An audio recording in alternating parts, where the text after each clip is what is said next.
Olá, obrigado você que está pelo Cubo Notícias acompanhando mais uma edição do nosso Jornal ACN. Hoje mais uma edição especial com as eleições 2020, as eleições municipais. Aqui em Porangaba nós estamos atendendo a legislação eleitoral e dando espaço aos candidatos a prefeito. Hoje nós estamos aqui novamente com o João do Luabella, João Paulo Urias, atual vereador, que já esteve presente aqui com a gente na condição de pré-candidato, mas agora, como nós começamos aí uma jornada de entrevistas no período eleitoral, dedicamos o espaço igualmente dado aos candidatos à prefeitura, ao executivo porangabense. Então, mais uma vez, deixo estendido aqui, agora faltando apenas o candidato Cal, a comparecer aqui e a também dar a sua entrevista, aproveitar o seu espaço por ele em lei garantido aqui no Cubo Notícias. Mais uma vez, João Paulo, obrigado por estar aqui com a gente nessa entrevista, agora numa nova jornada, né, João Paulo? Porque agora efetivamente a campanha começou.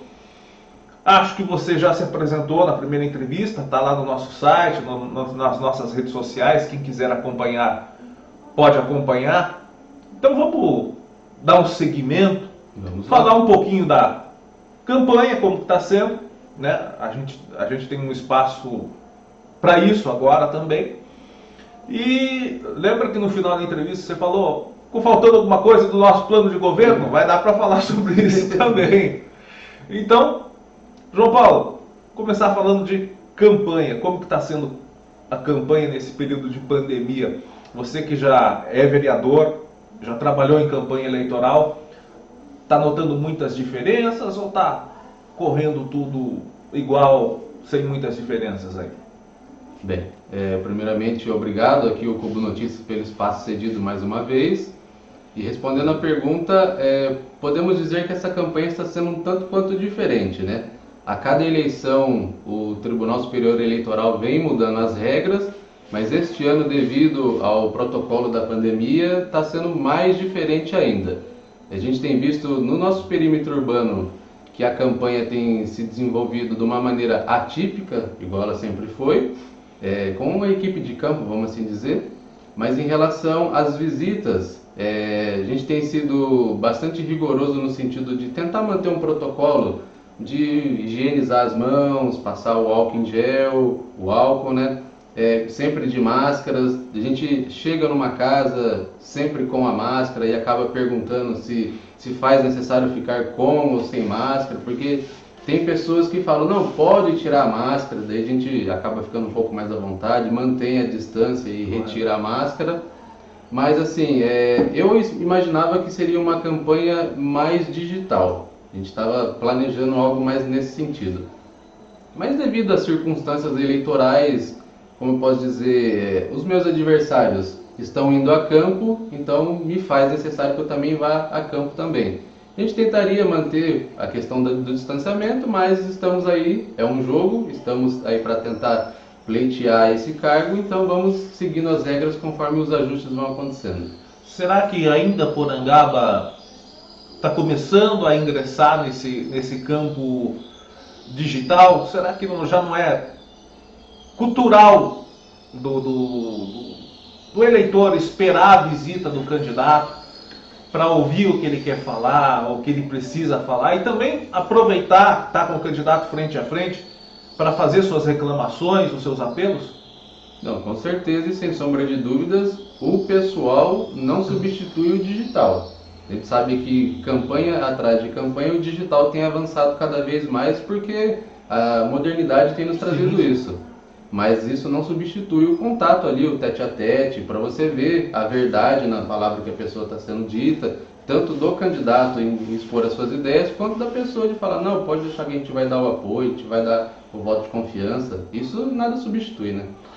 E você, nessas visitações, você falou da área urbana, mas está fazendo muito a área rural. O que a população da área rural mais apela ao candidato, mais pede ao candidato, caso ele venha a ser eleito? O que a população quer de um prefeito aqui em Porangaba? Olha, Eu costumo dizer que o povo do sítio é um pessoal bastante simples, relativamente simples, então eles não exigem muito. Eles têm as suas exigências, mas na realidade o que eles precisam é algo que é o básico do básico, que não tem sido feito. O mutirão de saúde. Na realidade, o correto seria o agente de saúde bater de porta em porta, né? Mas como a gente sabe que não são todos que trabalham dessa forma, então de tempos em tempos ocorriam os mutirões de saúde, que já não estão acontecendo tem um bom tempo. Então isso em relação à saúde. O que eles têm cobrado também em relação às estradas, que sempre foi uma cobrança. E agora, mais recentemente, a questão da coleta do lixo, né? Que está uma forma assim meio, vamos dizer assim, bagunçada e precisa ser organizado, né? Mas na realidade, assim, as cobranças do pessoal do sítio continuam as mesmas, né? Aí tem um aqui, outro ali, que tem, natural que seja, né? Um quer saber um pouco mais sobre questão de fossa séptica e assim vai de acordo com a necessidade de cada região, tendo em vista que aqui em Porangaba temos diversos tipos de solo, né? Tem um local que tem um pouco mais de areia vermelha, de areia, o outro um pouco mais terra vermelha e assim vai. E essas necessidades, esses apelos do cidadão coincidem com os problemas que você pessoalmente vê e tem vontade de solucionar se tomar a prefeitura? Com certeza, sem sombra de dúvidas é algo que digamos assim, é questão de planejamento, né? Eu sempre insisto nessa palavra planejamento. O que eles nos pedem em relação à prefeitura, né, vamos dizer assim, é algo que é só questão de planejar para poder executar, né? Fazer com que o agente de saúde visite, fazer com que a máquina esteja num período um pouco mais constante de manutenção.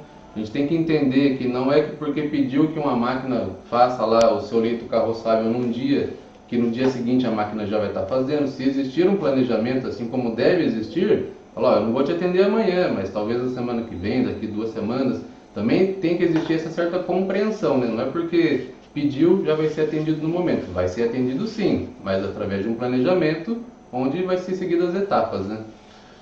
Aproveitando para falar em campanha.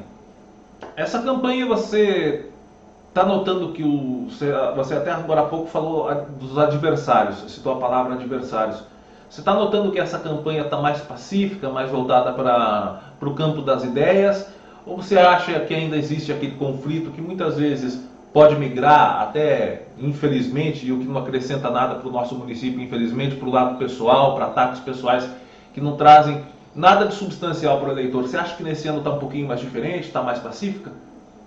Olha, eu diria que em relação às outras, aparente sim, está mais pacífica.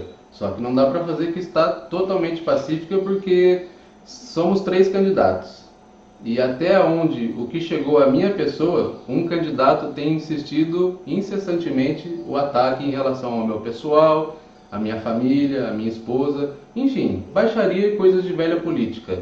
Até parabenizo o outro adversário, que ele sabe de quem eu estou dizendo, por não estar trabalhando dessa forma. Pelo menos nesse sentido, temos o mesmo ideal, que é de fazer uma política limpa e voltada para o bem de todos, né?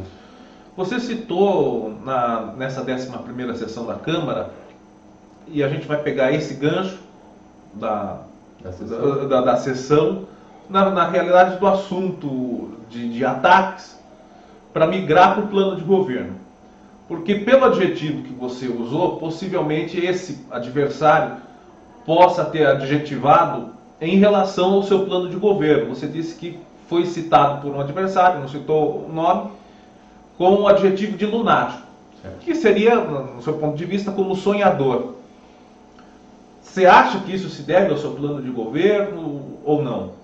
Sem sombra de dúvidas, o nosso plano de governo, que foi idealizado por mim e pela minha equipe, até aproveito o espaço para parabenizar todos, acabou assustando os adversários, tendo em vista de como a gente planeja fazer a cidade nesses próximos 4 anos, e a gente sabe que é viável fazer isso.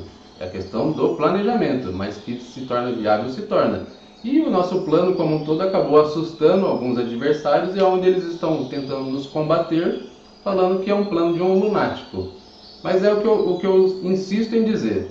Nunca me considerei um político. Claro, né, a gente como vereador tem que fazer a política, mas nunca me considerei um político porque eu sempre me considerei um sonhador. Um sonhador de uma cidade melhor para todo mundo, de uma cidade mais acessível a todos, de um mundo melhor para todo mundo, não somente bom para mim, bom para você, bom para os outros, tem que ser bom para todo mundo. Então essa questão de lunático, tudo bem, cada um pode dar o adjetivo que quiser, mas enfim, se ser lunático é ser um sonhador, e eu me considerando um sonhador, então me enquadro nessa questão de lunático. Você é de formação publicitária, eu também sou.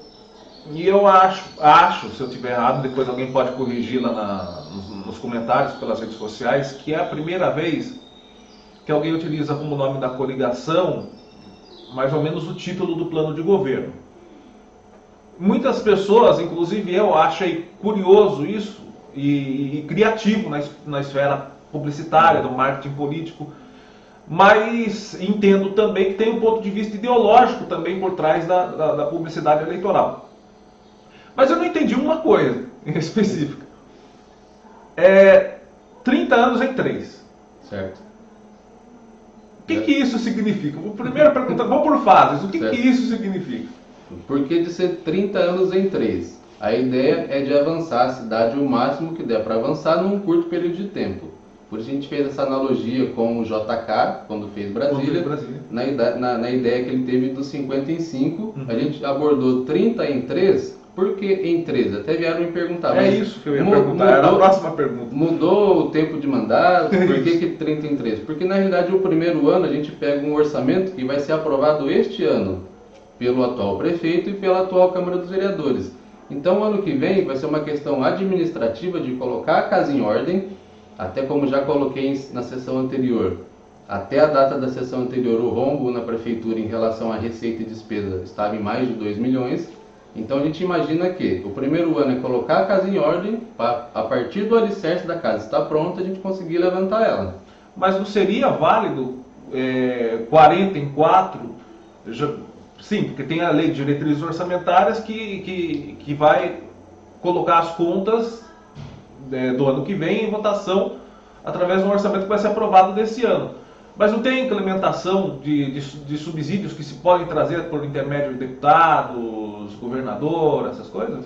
Não, existe também. Só que como a gente pensa numa questão mais ampla de tudo, não só simplesmente o orçamento, a gente precisa de uma reforma administrativa, precisa mexer o orçamento, precisa mexer o PPA, precisa que a Câmara esteja voltada no mesmo sentido, igual eu usei o termo de comprar a ideia, porque pela composição dos candidatos a vereadores, a gente fez um breve... se debruçou um pouco em relação a isso, a gente já está fazendo um exercício de imaginação que o candidato que sair eleito do pleito como prefeito não vai conseguir ter maioria na Câmara. Vai ter que sentar para conversar e tentar fazer com que entenda qual que é o propósito do governo. Então existe essas, digamos assim, chamar de burocracia, mas não é exatamente uma burocracia, mas tem que ver como que fica a Câmara, como que fica a reforma, como que fica o rombo, como que fica o orçamento. Existe uma série de ajustes que tem que ser feito no primeiro ano. Seu plano de governo levou em consideração, ele é o mais extenso em matéria de conteúdo do que os demais. Levou em consideração o impacto econômico que a pandemia do coronavírus vai levar ao Brasil nos próximos anos? Levou em consideração, sim.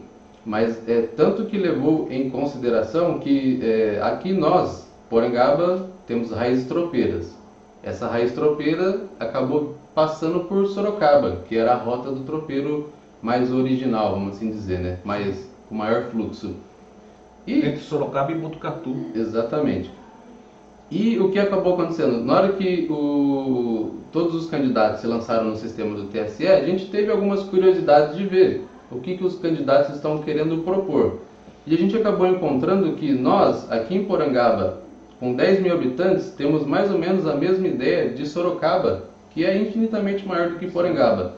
E nós, aqui em Porangaba, digamos assim, o povo porangabense sempre teve Sorocaba como uma referência.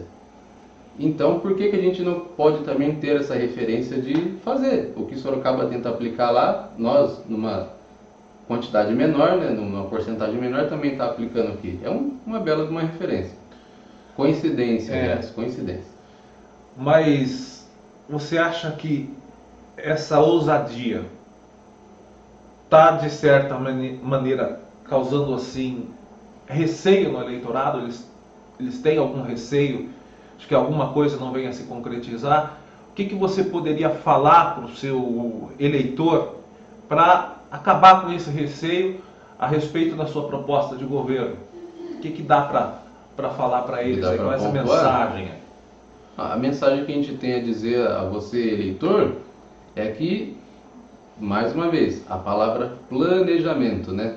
Tudo que está no plano de governo a gente vai trabalhar o máximo possível para ser executado dentro dos 4 anos. Então existem situações que vai ser até no terceiro mês de gestão e tem coisas que vão sair lá em dezembro do 4º ano. Mas através de um planejamento vai ser possível sim ser realizado. Hoje o município tem uma receita média de 2,5 milhões de reais. A gente acredita que já dá para fazer bastante coisa com isso. A gente entende que existem o percentual que é do funcionário público, que tem que cumprir o percentual da educação, existe o mínimo da saúde, mas ainda assim existe uma faixa de gordura que dá para ser utilizada para aplicar nesses investimentos das ideias que constam no plano de governo. E o que dá um adendo em relação a isso, até já expliquei em tribuna e vamos aproveitar o espaço aqui para poder enfatizar ainda mais, a partir do ano que vem o nosso FPM vai mudar. O IBGE qualificou Porangaba como mais de 10 mil habitantes, então entramos numa nova tabela de repasse do governo federal, onde, segundo as nossas estimativas, vai ser praticamente 2 milhões a mais que virão. Se a média mensal são 2,5 milhões, que já dá para fazer bastante coisa, imagina com um mês a mais de gordura. Então dá para comprar terreno para casa popular, dá para comprar terreno para subestação de energia, dá para desapropriar para fazer o anel viário. Existem diversas coisas que dá para fazer, basta se debruçar e planejar, gastar o tempo querendo fazer, ao invés de gastar o tempo querendo desviar. A receita que você falou que é de 2,5 milhões para Porangaba é mensal, né? Mensal. A média mensal. A média mensal. E só explicando para quem está nos assistindo, o FPM é o Fundo de Participação do Município. É o dinheiro que vem direto do governo federal para cidades, que leva em consideração o censo. Então, como o número da população, por estimativa, porque não teve o censo em decorrência da pandemia, a população, esse ano, por estimativa, o IBGE diz que é de 10.067 pessoas. Eu fiz essa mesma pergunta para o candidato Edivaldo Pérez. Você concorda que seja esse o número de habitantes em Porangaba? Não concordo. Primeiro, por 2 situações, aliás. Né? Primeiro que, pelo cadastro da saúde do município, nós estamos na casa de 12 mil habitantes. Mas a gente sabe que existe uma população que vai e vem, como por exemplo, o meu pai se considera um porangabense, mas ele fica em Porangaba de quinta a segunda ou terça-feira. O meio da semana ele passa em São Paulo. Então pode ser que, para uns, ele não seja porangabense, mas ele se considera, até porque a maior parte da semana ele passa aqui. Então, em relação à saúde, são 12 mil habitantes que existem em Porangaba, mas a gente, nessas andanças, até pela vereança, de estar tentando acompanhar o que a cidade precisa nos 4 cantos, a gente vê que é bem mais do que 10 mil habitantes. Com essa mudança, com essa implementação de verba, você citou agora que já se torna possível o anel viário. Você estudou mais sobre o assunto? Foi a primeira coisa que lhe veio na cabeça quando você viu que o fundo de participação dos municípios seria maior? Ou além da ideia do anel viário, existe uma outra prioridade? Não, na realidade eu acredito que essa gordura, o investimento tem que ser mais em relação à infraestrutura, o básico do básico. Não que o anel viário não seja o básico do básico, porque é um essencial básico. Mas o anel, a gente chama de anel viário para poder contemplar a ideia, né? Mas na realidade é só um tracejado, isso, uma parte dele. Mas a gente precisa avançar em relação à energia, a relação a distrito industrial e em relação à água.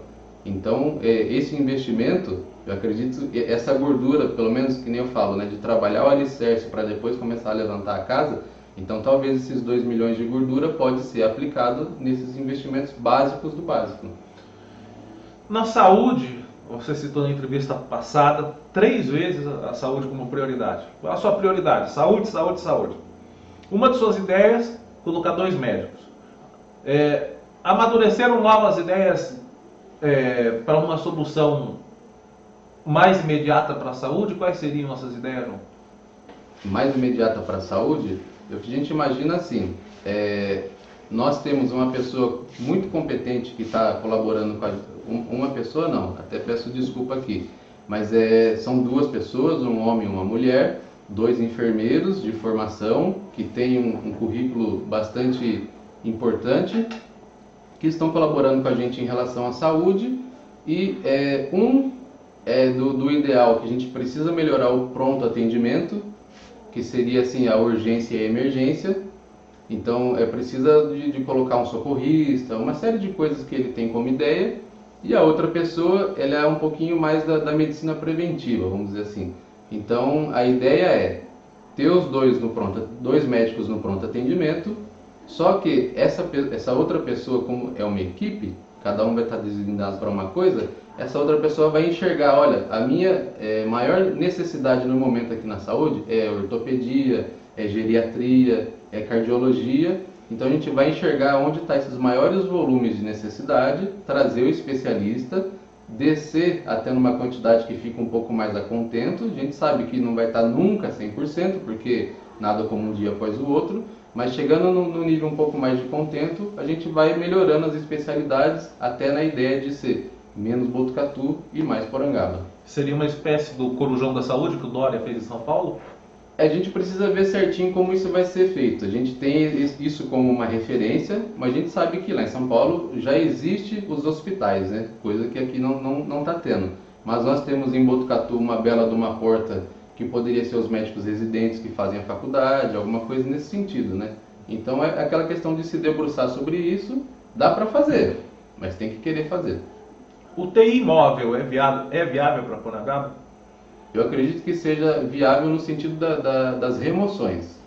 Eu acho que ter uma UTI dentro do pronto atendimento seria uma questão de custo e uso muita burocracia. Que se ficaria muito oneroso ao cofre público. Não, mas a UTI móvel, o SAMU, seria o SAMU, você acha que seria viável para Porangaba?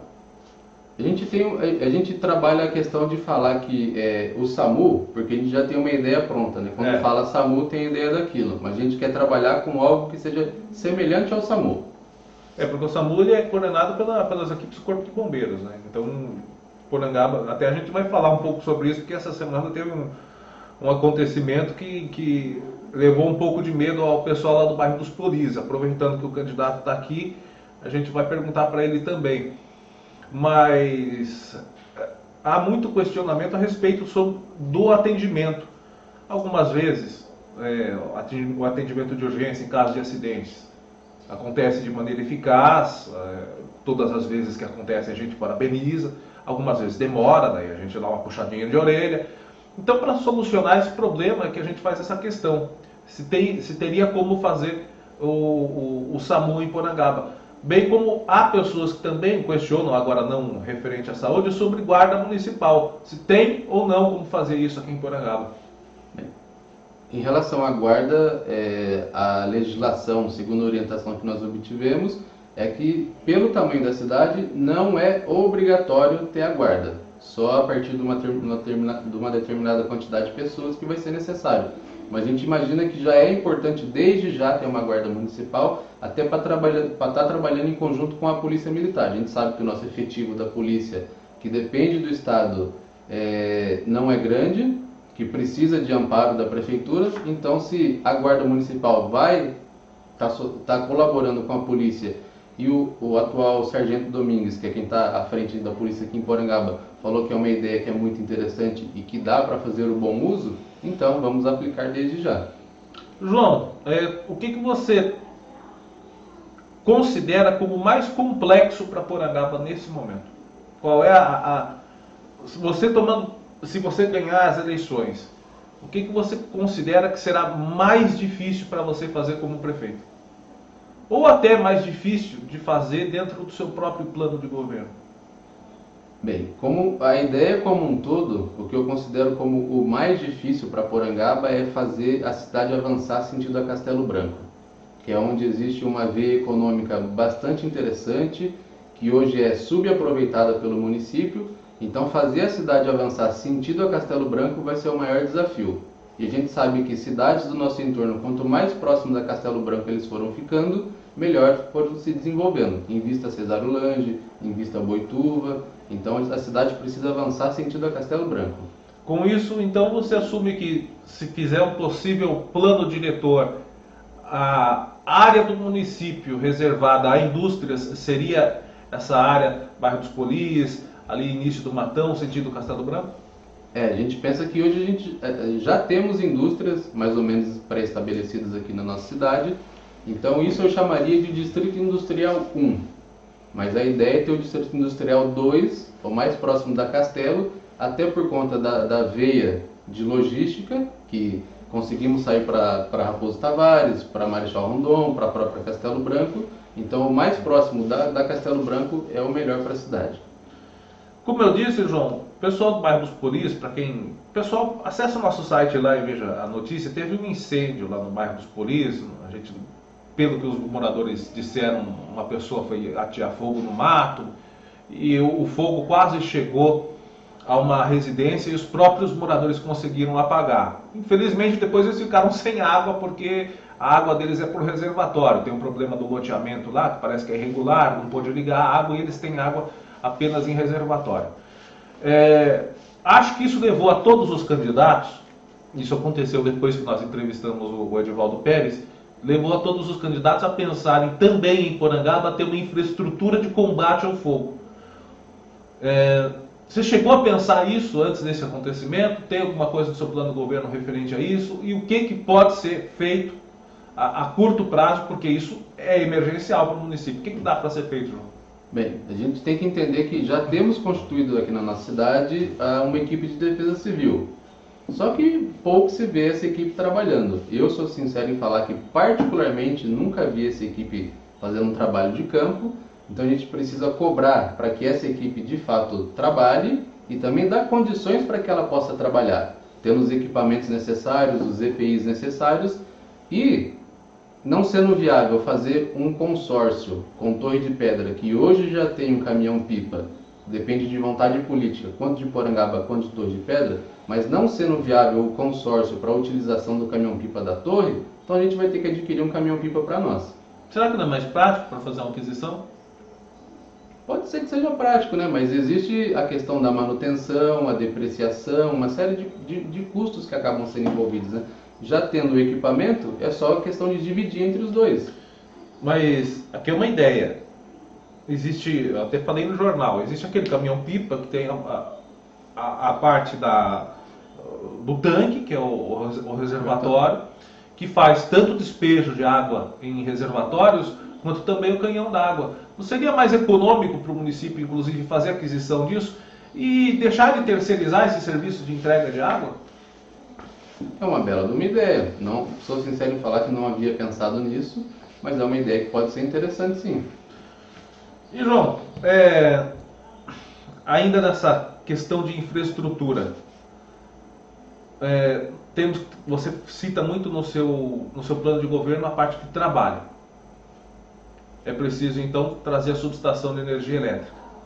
Amadureceu mais essa ideia? Você já falou na primeira entrevista. Se amadureceu mais essa ideia, está realmente voltado para iniciar os trabalhos de uma futura industrialização em Porangaba?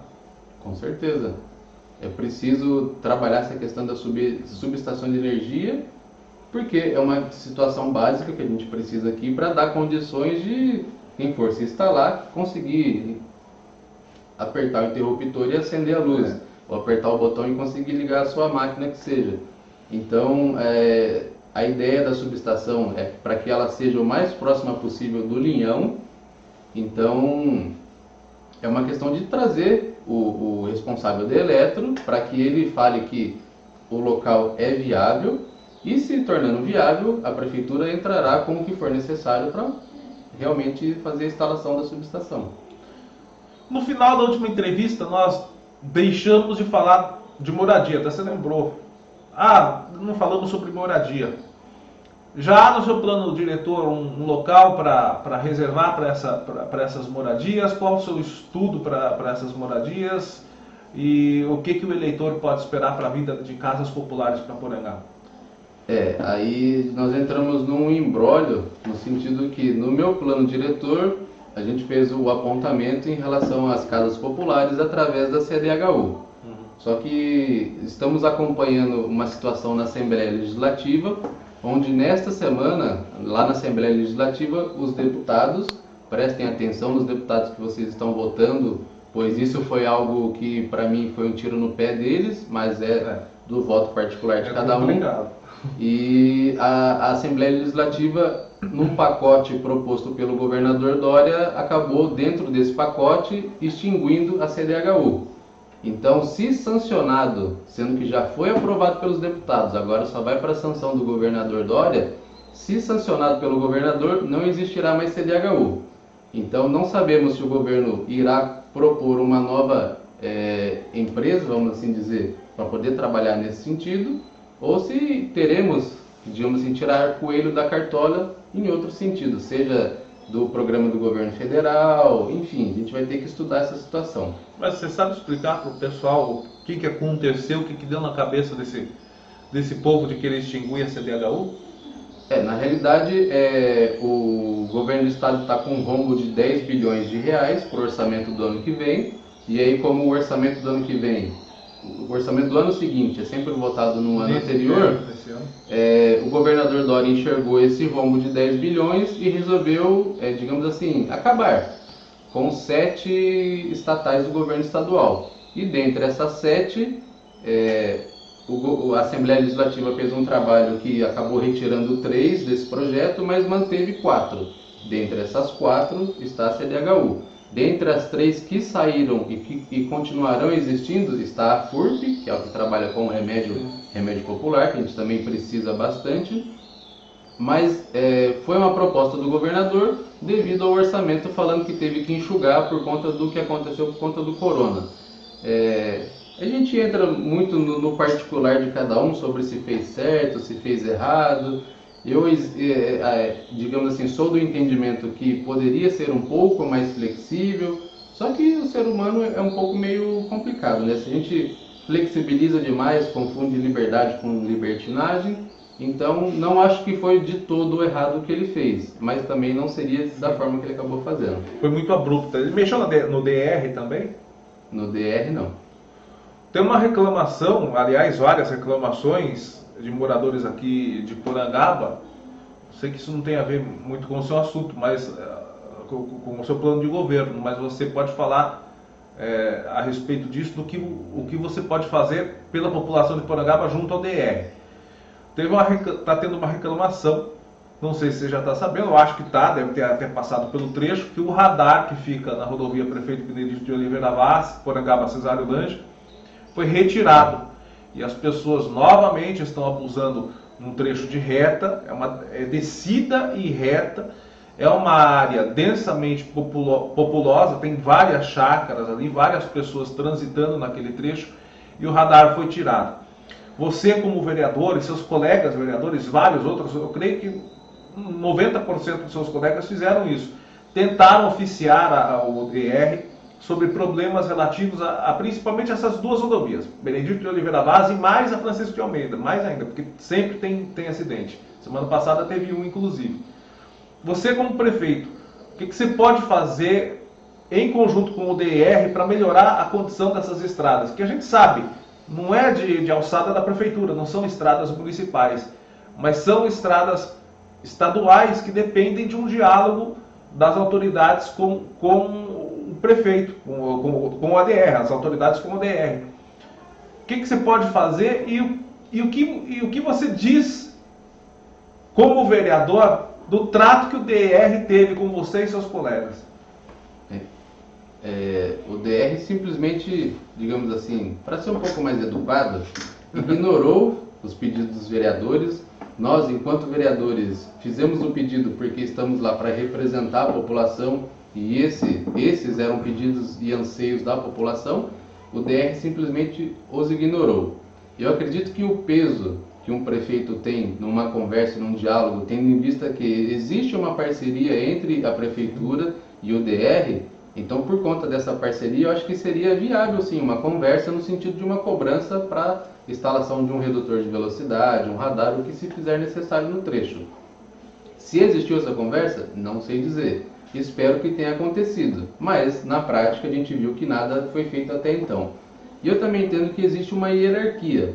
Então, a princípio, se prefeito eleito, irei até Itapetininga, onde fica a regional do DR, conversar com o responsável e falar, eu preciso de redutor de velocidade neste trecho, neste trecho e neste trecho. Tanto para quem vai para Bofete, para quem vai para Castelo, para quem vai para Cesário. Digamos assim, se ele resolver me ignorar, então a gente sobe um degrau da escada. Vamos até São Paulo, falar com o superior. E assim nós vamos até tentar achar algum caminho. Até te dou como exemplo, há 9 anos atrás, estava eu e meu pai no gabinete do então governador Geraldo Alckmin, conversando sobre demandas dos caminhoneiros, e nessa conversa eu aproveitei o ensejo para poder comentar sobre o estado que estava a rodovia que ligava Castelo Branco a Porangaba. E aí o governador, no chão da sala dele, abriu o mapa e falou, onde é, Norival? Aponta para mim. Meu pai foi e falou, é aqui, é só esse trecho aqui de 7 quilômetros. O governador na hora pegou o telefone, ligou para o responsável do DR e falou, eu preciso que essa obra que ligava Itapetininga até a Castelo Branco, que adentre mais 7 quilômetros até Porangaba. Então é uma questão de querer fazer e ter os caminhos para conseguir chegar até lá. É aquele negócio de passar o chapéu mesmo, né? Exatamente. Agora, nós falamos de 3 estradas, a Porangaba-Bofete, Porangaba-Castelo Branco e Porangaba-Cesário Lange. Só que uma em particular vai causar dor de cabeça para o próximo prefeito, porque é alvo, inclusive, de movimentação do Ministério Público para que seja tomada providências urgentes, que é a estrada Porangaba-Conchas. E a gente sabe que isso não vai ficar barato, financeiramente. Sim. Pelo menos a última estimativa foi de 25 milhões. Uma parte da Prefeitura de Porangaba, outra parte da Prefeitura de Conchas. Você já elaborou um plano para começar a solucionar esse problemão que se arrasta há décadas, pode-se dizer assim? Assim, a gente tem as ideias. E a ideia em relação a isso, até lembro no processo que o Ministério Público moveu contra a Prefeitura nesse tema, o promotor à época falou que, mas se sobra 1 milhão por ano, então que fizesse 1 milhão por ano até conseguir lhe dar conta de todo o trecho. Acho que ele não fez errado em fazer esse apontamento de falar que alguma coisa precisava ser feita. Só que na prática, a gente sabe que se eu aplicar 1 milhão esse ano, até eu conseguir terminar toda a obra... Quando chegar no fim, lá atrás já está tudo Quando estourado. eu chegar no fim, o começo já está ruim. Então eu acredito que como uma alternativa a isso, é fazer um financiamento. Tem que fazer um financiamento para poder contemplar a obra como um todo e infelizmente talvez não será pago só em 4 anos. Essa conta talvez fique para os próximos. Mas pelo menos é algo que vai ser feito, bem feito e entregue para a população. E evitará dores de cabeça junto à promotoria do Estado. E será que passando o chapéu também não consegue dinheiro para isso? Conseguir, é muito dinheiro. Né? Exatamente, conseguir consegue, né? Mas a gente sabe que é uma demanda muito alta. A não ser que existe uma outra alternativa, até conversei com o Dirley no momento que tivemos há um tempo atrás, sobre tentar fazer a entrega desse trecho para o DR. Ele falou, olha, eu estou tentando aqui por Conchas para poder ver se a gente consegue entregar para o DR, mas não está tendo. Até na época era a gestão do governador Geraldo Alckmin, e aí as coisas não estavam lá assim muito em relação a diálogo. Existia a questão partidária e tal, mas ele falou que seria uma alternativa fazer a entrega do trecho ao DR. Se não pegou naquela época, agora então que o governo está cortando tudo que é gasto, é que não vai querer mais uma coisa para onerar ele. João, vamos mudar de assunto, vamos para a parte de esportes. Tive dentro do seu plano de governo, tem muita coisa sobre esportes, cultura e lazer. Também turismo. Dá para fazer tudo aquilo que está lá, João? Porque tem muita coisa. A gente imagina que em relação aos esportes, as oficinas têm que acontecer. As escolinhas, oficinas, cada um chama de um jeito. Espaço nós temos, a gente só precisa devolver esses espaços à população.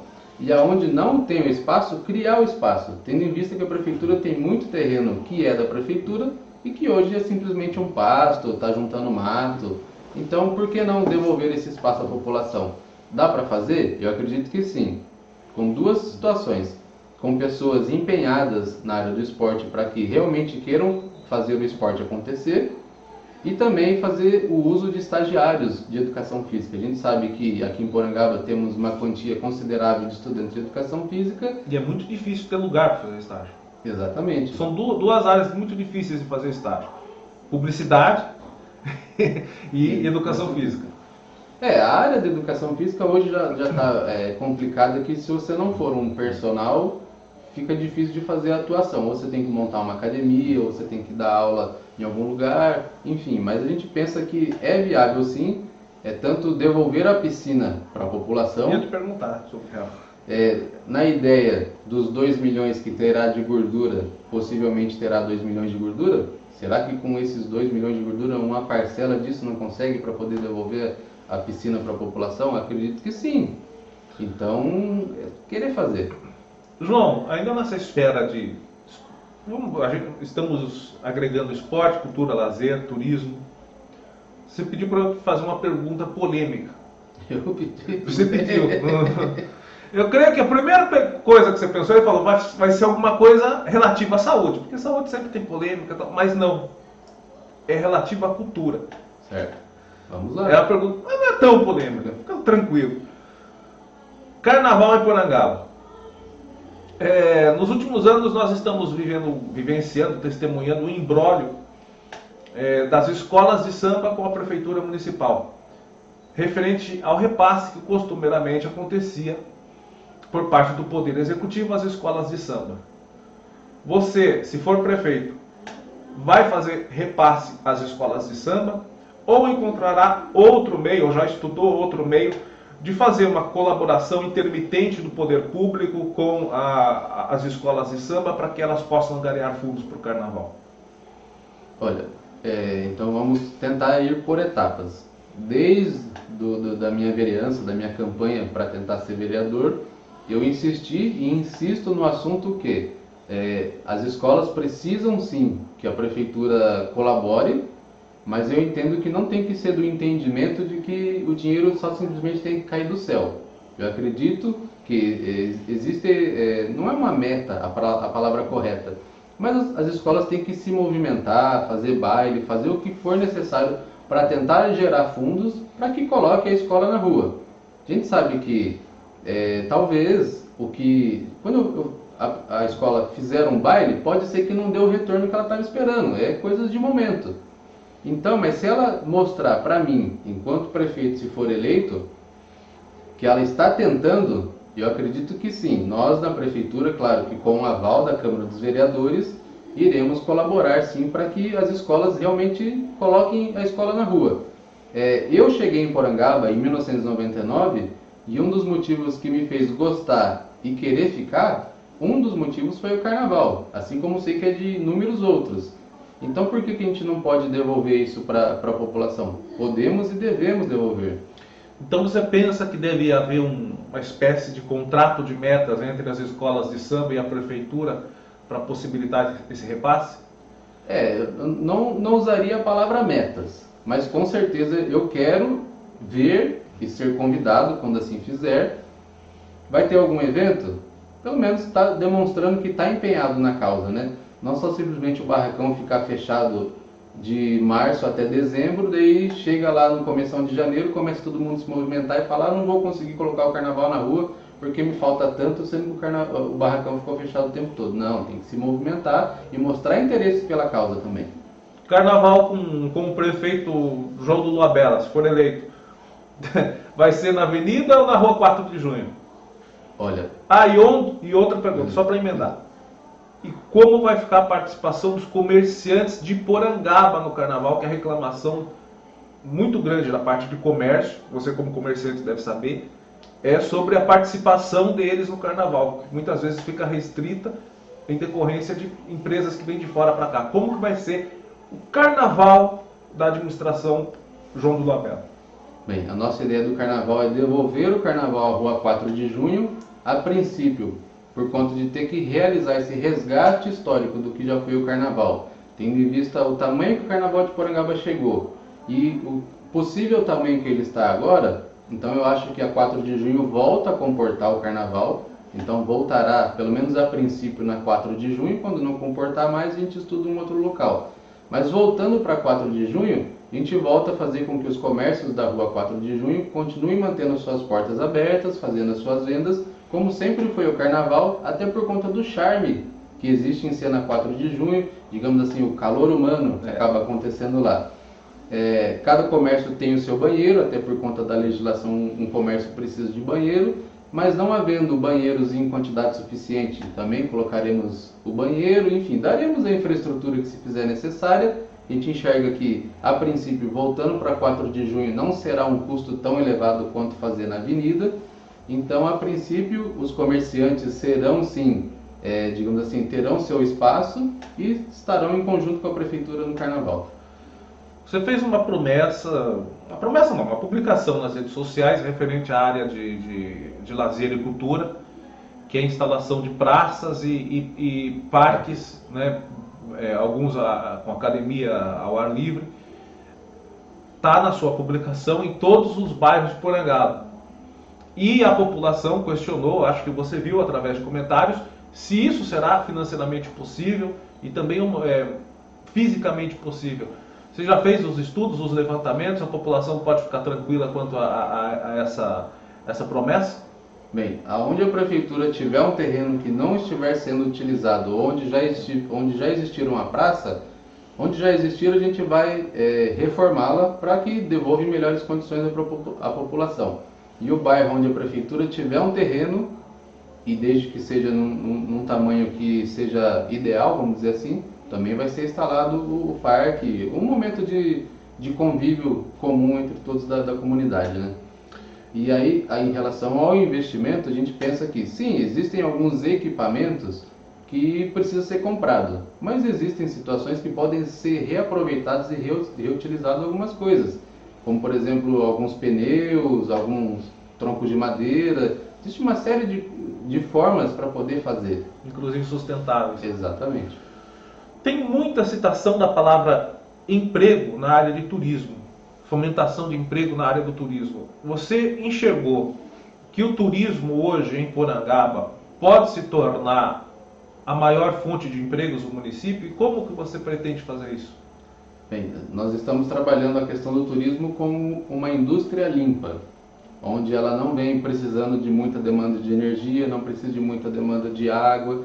Enfim, ser uma indústria limpa, a gente só simplesmente precisa fazer o trabalho de campo da secretaria responsável por isso, de fazer o mapeamento do que temos hoje no município e do que dá para ser desenvolvido. A gente sabe que existem as fontes de água, que algumas até que a gente está sendo, digamos assim, contemplado a gosto de Deus, pois não é em todo lugar que tem. A gente sabe que essa veia d'água, ela não é numa quantidade que dá para comercializar, mas dá para contemplar, fazer um banho, alguma coisa nesse sentido.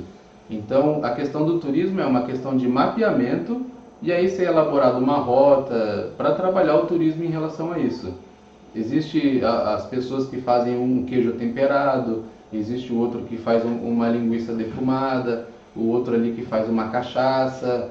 Enfim, cada um tem alguma coisa que dá para ser contemplado em relação ao turismo rural. Por exemplo, uma pousada, ela dispõe do espaço da pousada, mas o pão pode vir, por exemplo, da Dona Maria, o queijo vindo do Seu José, a cachaça vindo do outro. E ali a gente vai fazendo a cidade toda movimentar. Há um estudo de fomentar a criação de cooperativas em Porangaba? De pequenos produtores? A gente pensa em fazer a fomentação dos pequenos produtores. Como se dará essa fomentação precisa ser melhor elaborado. O entendimento que seria mais viável e mais prático é através de associações. Só que a associação depende de pessoas, né? Tem que ver se as pessoas também irão querer colaborar em forma de associação. E lembrando, para quem está nos assistindo, que Porangaba já está na rota do queijo paulista, né, João? Sim. Já existe um produtor que levou Porangaba até a rota do queijo paulista. Você enxerga alguma outra veia de produção em destaque em Porangaba que pode trazer isso para a gente? Você citou, acho que a cachaça também, mas você já chegou a ver outros pontos interessantes para explorar essa área? Bem, existe aqui em Porangaba hoje tem a situação do mel, da cachaça, do queijo e de alguns produtos naturais. Mas eu acho que a gente tem uma veia que hoje não está sendo aproveitada, que é em relação à goiaba e à manga. Eu acho que a gente pode tentar fazer um suco 100% natural aqui da cidade mesmo e aí conseguir exportar num padrão Porangaba. Não dá para Porangaba criar uma casa do produtor dedicada a esse pessoal? Com certeza. Precisa utilizar a Casa da Agricultura com um espaço nesse sentido, assim como também o Centro de Apoio ao Turista também tem esse produto exposto. Então tem tanto para os nossos quanto para os que vêm de fora. Museu de Porangaba, você vislumbra essa possibilidade na nossa cidade, não? A nossa ideia nesse sentido nós não chamamos de museu. O que nós estamos tentando viabilizar seria uma casa de cultura, onde vai ter alguma sala que vai ter uma exposição rotativa, podendo vir coisas de fora quanto coisas daqui. Por exemplo, hoje nós temos uma bola aqui na nossa cidade que é da Copa do Mundo. Então por que não fazermos uma exposição melhor desse negócio para poder tentar atrair o turista? E dentro dessa casa de cultura também tem uma sala que contemple o tropeiro, afinal é a nossa raiz, e também coisas do dia a dia e do nosso cotidiano. Essa bola foi trazida pelo Barrinhos, não foi? Isso. Um abraço para ele que sempre nos assiste. Barrinhos. João, faltam 2 minutos, a gente deu um tempo aí de 53 para o candidato Edivaldo, faltam 2 minutos. Você tem as suas considerações para fazer? O que mais interessante você acha legal aí para passar para a população de Porangaba? Mais uma vez, ficou faltando coisa. Sempre fica, porque Porangaba, o município é um assunto muito vasto. Exatamente. Mas vamos lá, vamos sintetizar. Em 2 situações. Hoje, o nosso urbano é relativamente pequeno em relação ao rural. Sim. O rural de Porangaba é infinitamente maior do que a cidade. Então, o que a gente pensa nesses 2 sentidos? A princípio, a gente vai trabalhar para ter um caminhão limpa-fossa, porque se faz necessário no rural essa limpeza. A gente sabe que o planejamento da Sabesp em relação a saneamento vai ser contemplado a partir de 2030.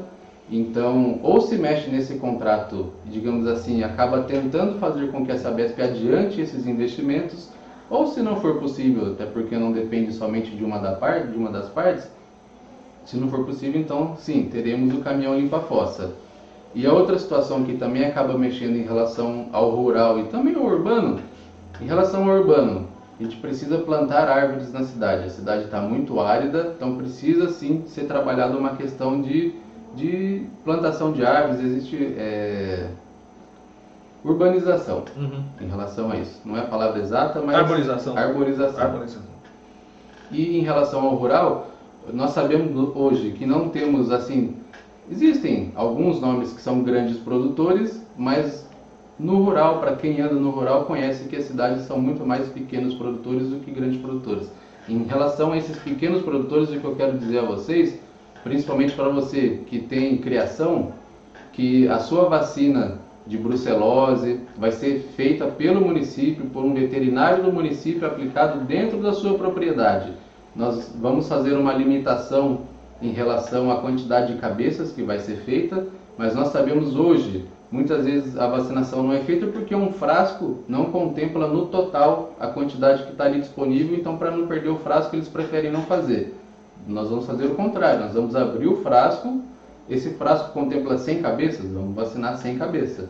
Então vai ter um veterinário para poder fazer a vacinação e este profissional também vai estar assinando a guia do GTA para poder fazer o transporte. Nós sabemos que hoje o GTA ou é em Tapetininga ou é em Conchas. Temos a Casa da Agricultura, vamos usar a Casa da Agricultura para poder fazer isso. E também existe a situação do nosso meio ambiente, que precisa que alguém zele pelas margens dos rios, que faça o que se for necessário em relação ao nosso meio ambiente, que a gente está perdendo cada vez mais. Ok, João. Obrigado mais uma vez pela sua participação aqui com a gente. Desejo a você e a todos os candidatos boa sorte. E a gente finaliza assim mais uma entrevista com o candidato à Prefeitura de Porangaba, dessa vez o João do Luabella. Muito obrigado, João. Forte abraço. Um abraço aí para o pessoal. Tá certo. Muito obrigado a todos por terem acompanhado a gente até aqui. E tudo de bom para vocês e que Deus nos abençoe.